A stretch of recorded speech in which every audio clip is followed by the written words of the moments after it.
संपूर्ण राजकीय वर्तुळाचे लक्ष लागून असलेल्या नाशिक विधान परिषदेच्या निवडणुकीत अभूतपूर्व निकाल हाती आला। महायुतीचे उमेदवार नरेंद्र दराडे यांना पराभवाचा धक्का बसला असून भाजप बंडखोर अपक्ष उमेदवार गोकुळ गीते यांनी विजयाचा गुलाल उधळला। अधिकृत घोषणा अद्याप बाकी असली तरी विजय निश्चित मानला जात आहे। विधान परिषदेच्या निवडणुकीची मतमोजणी सकाळी 8 वाजता सुरू झाल्यानंतर काही वेळातच आकडेवारी समोर आली। विशेष म्हणजे उपमुख्यमंत्री एकनाथ शिंदे यांच्याकडून अपक्ष गोकुळ गीतेंना तातडीने मुंबईला बोलावण्यात आले आहे। शिंदेंचा उमेदवार नरेंद्र दराडे पराभूत झाल्याने त्यांच्याकडून नवी खेळी खेळण्यात येत आहे, तर गोकुळ गीते हे शिंदे सेनेत प्रवेश करण्याची शक्यता आहे। हे आहे दक्षिण सोलापूर तालुक्यातील वळसंग। इतिहासाची समृद्ध परंपरा आणि उज्ज्वल भविष्याची नवी दिशा, प्रगतशील आणि वेगाने विकसित होणारे गाव वळसंग।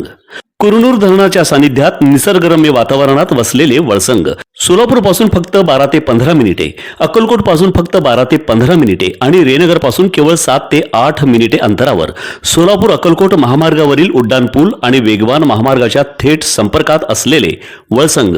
महामार्गावरून थेट वळसंगला सोलापूर अक्कलकोट गुलबर्गा महामार्ग, मोहोळ मंद्रुप वळसंग रिंग रूट, मुंबई पुणे हैदराबाद महामार्ग आणि सुरत चेन्नई ग्रीनफील्ड एक्सप्रेस अशा एकापेक्षा जास्त महामार्गाने वेढलेले गाव म्हणजे आपलं वळसंग।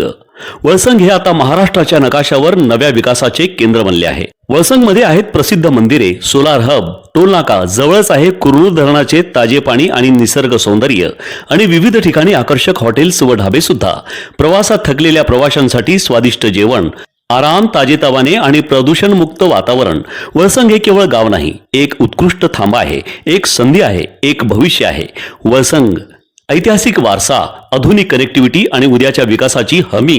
सोलापूर जिल्ह्याचा अभिमान आणि महाराष्ट्राचा गौरव वळसंग।